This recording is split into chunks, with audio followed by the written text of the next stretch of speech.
In 1933, a New York food columnist wrote something that feels almost impossible to imagine today. Families were stretching a single pound of macaroni across 4 full nights of dinner. Just 1 pound, barely 20 cents at the grocer, turned into meal after meal using techniques most people have completely forgotten. These weren't recipes built for taste alone. These were systems built for survival. One of the meals on this list cost less than 4 cents per serving. Another became so common in the Midwest that newspapers printed it in the margins next to the funnies. And one of them includes a combination so strange it sounds completely wrong until you taste it. These 30 pasta dinners carried American families through the hardest economic decade the country has ever seen. And the moment people could afford steak again, they threw them away. What you're about to hear might change the way you look at that simple box of pasta sitting in your kitchen. Plain buttered noodles were the baseline. A pound of egg noodles cost about 10 cents in 1934. Butter, when there was butter, cost around 30 cents and had to last the entire week.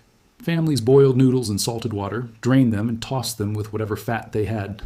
Sometimes butter, more often margarine, and very often bacon grease saved in a tin can on the back of the stove. A heavy crack of black pepper went on top, and that was supper. Children didn't complain because the noodles were warm, the kitchen was warm, and the bowl was full.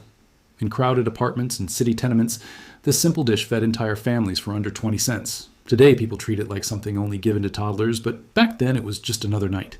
Macaroni and ketchup is the one that makes people hesitate now. But during the Depression, it made perfect sense. Tomatoes were expensive in other forms, and tomato paste wasn't something most pantries had. Ketchup stepped in and did the job. A bottle cost about 15 cents and lasted a month if used carefully. Mothers cooked elbow macaroni, drained it, and stirred in 3 or 4 spoonfuls of ketchup with a knob of margarine and a pinch of salt. The whole thing turned a soft pink orange and tasted sweet, tangy, and familiar. Children loved it. Some families called it pink macaroni. Others called it Hoover sauce. It showed up on nights when the icebox was empty and payday was still 2 days away. Spaghetti with stewed tomatoes was, for many families, the closest thing to an Italian dinner they ever had. A can of stewed tomatoes cost about a dime. Heated in a saucepan, broken apart with a wooden spoon, seasoned with salt, pepper, and maybe a pinch of oregano, then poured over soft spaghetti. There was no garlic, no basil, no olive oil, just the bright acidity of tomatoes and the comfort of warm pasta. The smell filled the kitchen in a way that made the meal feel bigger than it really was. Bacon-greased spaghetti turned scraps into flavor. Every kitchen kept a tin of saved bacon fat. On lean nights, that fat became dinner. Hot spaghetti tossed directly into a pan with a spoonful of grease melted instantly, coating every strand.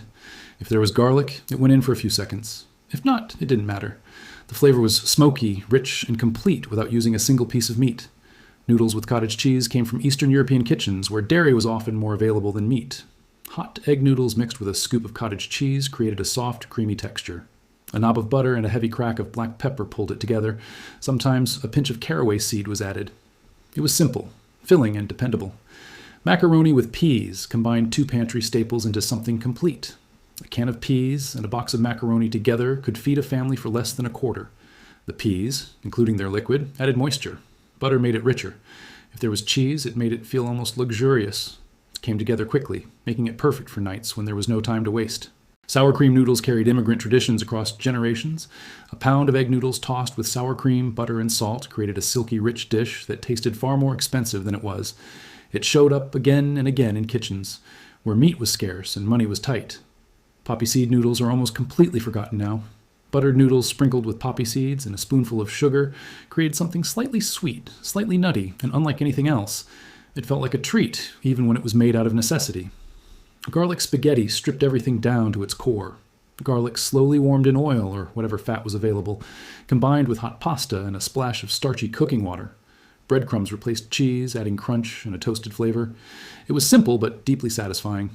Then came meals that looked nothing like what people expect pasta to be. Spaghetti, with milk gravy, replaced tomato sauce entirely. A simple mixture of fat, flour, and milk poured over noodles created something unfamiliar but comforting. It didn't resemble Italian food at all, but it worked perfectly. This is where the truth becomes uncomfortable. For decades, food companies convinced people that pasta had to be expensive to be good. They sold jarred sauces, imported brands, and premium ingredients. But every dish here proves the opposite. Pasta was never the star. It was the vehicle. It carried whatever flavor people could afford. Macaroni with government cheese became a staple when surplus cheese was distributed. Melted into pasta with milk and margarine, it created something rich and filling that fed families for decades. Mock chicken noodle soup removed the chicken but kept the idea. water, a bouillon cube, maybe a few vegetables, and noodles created something that still felt like real soup. Macaroni with stewed onions turned one of the cheapest vegetables into something that tasted complex. Slowly cooked onions became sweet, deep, and rich, almost like meat. Macaroni and tomatoes became a defining dish across the South. Simple, direct, and dependable. Buttered noodles with breadcrumbs replaced missing cheese with texture and flavor, proving even scraps could become essential. Beans and noodles combined starch and protein into something creamy and filling without needing cream. Tomato macaroni soup delivered comfort at an incredibly low cost. Egg drop noodles added protein quickly and efficiently, turning a simple broth into something nourishing. Cabbage and noodles showed how vegetables could anchor an entire meal, becoming sweet and tender when cooked slowly. American chop suey blended pasta, meat, and tomato into a one-pot dish that fed entire families with ease.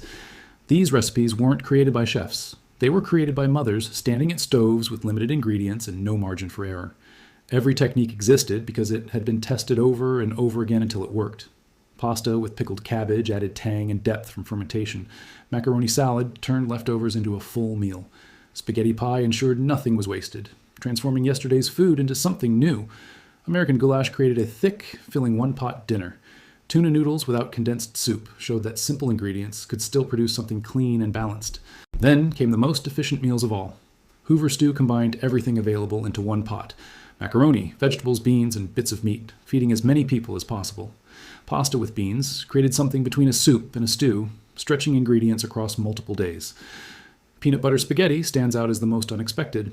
Peanut butter melted into pasta with a bit of fat, and cooking water created a creamy, savory sauce that actually worked. It sounds wrong, but it delivers something surprisingly balanced. Simple carbonara used eggs, fat, and pasta to create richness without excess. No luxury ingredients, no extras, just technique. And at the very top sits bean and macaroni soup, a pot built from dried beans, pasta, and whatever scraps were available. It provided protein, bulk, and flavor at minimal cost, feeding families for days. It was the meal that did the most with the least. These weren't just recipes, they were knowledge. They were proof that a kitchen didn't need abundance to produce something meaningful. They showed that food wasn't about perfection. It was about making something work. Make one of these, just one. Cook it the way it was meant to be cooked. Sit down and eat it without changing it, without upgrading it, without trying to modernize it. Because these weren't just dinners, they were survival. And they were proof that even when there was almost nothing, there was still enough.